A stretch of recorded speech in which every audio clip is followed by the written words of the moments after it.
Thank you, Honourable Speaker. Honourable Speaker, so this answer is actually twofold.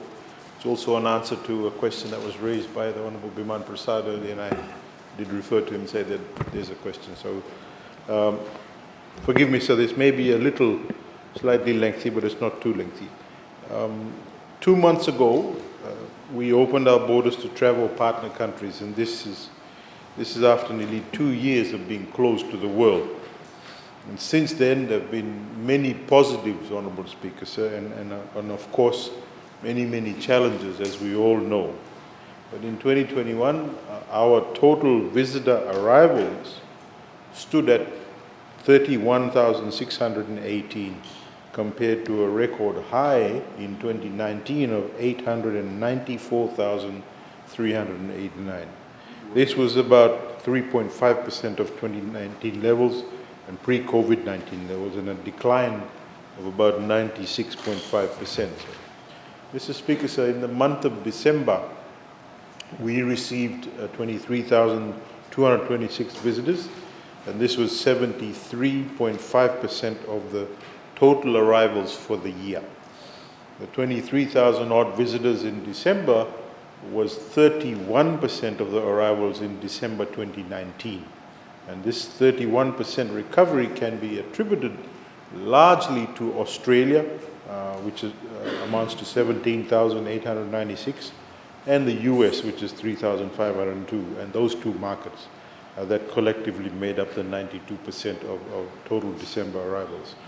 In December alone, Honourable Speaker, sir, we collected net revenue of about approximately $190 odd million, and the highest monthly collection by FERCs since Fiji's first COVID-19 case in March 2020. These numbers, although lower than pre-COVID, are an indication of our progress, and progress that is gradual, and it's actually sustainable, sir. So this is where we are now. And we want to say a big thank you also to the Ministry of Health and the support from all the other ministries that we've had throughout this period, sir. Looking ahead, Honourable Speaker, sir, February and March, they traditionally, as Honourable Gavoka will allude to also, these are traditionally low months in the tourism season. So whilst April onwards bookings and forecast looks buoyant, we should be hopefully, barring any other difficulties, should be doing okay, sir. Just last week, as we all know, New Zealand, our second largest source tourism market, announced it will begin reopening to the world in phases. And what this means for us is that by next month, we will start welcoming back our Kiwi friends and family after about 2 years. So based on the current trend, as more markets ease travel restrictions and open up the borders, the Macroeconomic Committee projects total visitor arrivals in 2022 to reach about 50% of the 2019 levels. That's about 447,000 visitors as an optimistic outlook, if the conditions remain favorable globally. However, Mr. Speaker, sir, this will not be an easy path to recovery. The Ministry, the Tourism Fiji, and the COVID-19 Risk Mitigation Task Force have worked tirelessly to reach where we are today. And as the other markets actually open up, this means, and we mentioned this yesterday and I think today too, about this means increased competition for Fiji from destinations that are larger with a lot more resources. So destinations will employ any and all tactics, as we all know, to attract source markets, and they'll provide rock bottom prices with some possibly compromising standards and safety of visitors. We, Honourable Speaker, as a country, have to keep our eyes firmly focused on two things. One is our competitiveness, and this means that most of the food and beverage and accommodation and COVID-19 tests all need to be cost effective in line with government's generous tax policies and initiatives. The industry needs also to reflect the reduction and removal of taxes in their prices.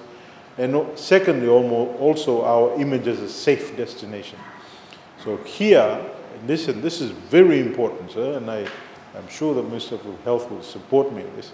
Here, all Fijians need to play their part in portraying this particular image, sir. We need not only just follow the COVID-safe behavior, but be seen to be doing so. So it is extremely important. We must respect the CFC commitment and all the protocols that have actually laid down by the government. It only takes a small mishap, sir, and then we're back to square one. So as we've heard, Honourable Speaker, the worst of Omicron wave is actually behind us. This means we're gearing up for the next phase. But as announced on Sunday also, travellers aged 12 years and over from one of Fiji's travel partner countries now have an added option of taking a negative rapid antigen test, commonly known as the RAT, within 24 hours of the flight's scheduled departure. And this actually eliminates the burden of paying for a PCR test, which could cost the family thousands even before they reach Fiji. This, Mr. Speaker, is actually a game changer and will add to our competitiveness with increase in reliability and reliance of RATs. And Fiji has followed other countries like Australia in making this move. Today, Mr. Speaker, we have 57 travel partner countries, with the most recent additions being the People's Republic of China and Hong Kong, SAR. And what this means is that we can also focus on what was once our emerging markets, and this is Asia, so like Hong Kong, Japan, China, and Singapore. However, we can only go as fast as they open up to us. But I want to be clear, though, Honourable Speaker, that the easing of restrictions is actually not done in isolation. It is part of a systematic and comprehensive policy of reopening based on science and based on economic realities. So becoming a nation with one of the highest COVID-19 vaccine coverages has actually helped us immensely. So, Mr. Speaker, so I want to say thank you to every single Fijian citizen who's actually taken up the vaccination. And it has put us in a good space, and you can see how comfortable we are sitting in this particular parliament and attending to what we need to do. Mr. Speaker, sir, the Fijian tourism industry will also continue to be guided by the CFC because we've come too far to let our guards down. And today we have over 2,200 businesses CFC certified compared to 1,741 in December 21.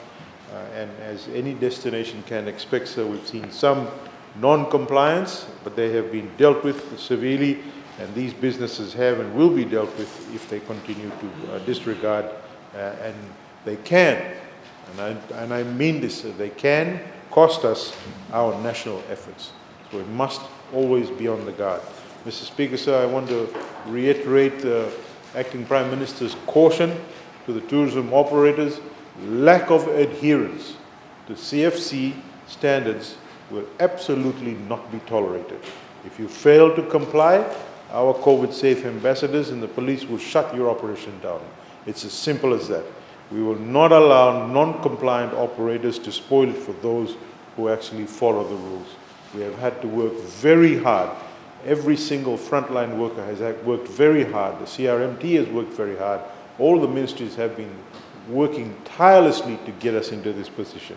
We will not let anyone destroy that, sir. To share the world, we're open. We continue to ensure targeted campaigns that tell the world we're actually a safe destination.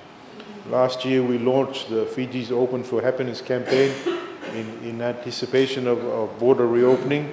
The campaign actually took Fiji to over 13 million people across the social channels with over 14.5 million views, sir. There are far too many people who've actually worked and prayed, Honourable Speaker, sir, prayed very hard to get us onto this path of recovery. And it takes strong partnership, and that's what we have done, sir. The government, the industry, and all the stakeholders, our bilateral, our development partners, everyone's been very, very instrumental in all of this. And this is the time also for me to say thank you to all of them who have been an integral part of getting us back on this particular path, sir. So I hope that with us on the other side of the House will also ensure that we support the tourism industry and the stakeholders, and so we can actually support the economy in moving forward. I thank you, Mr. Speaker, sir.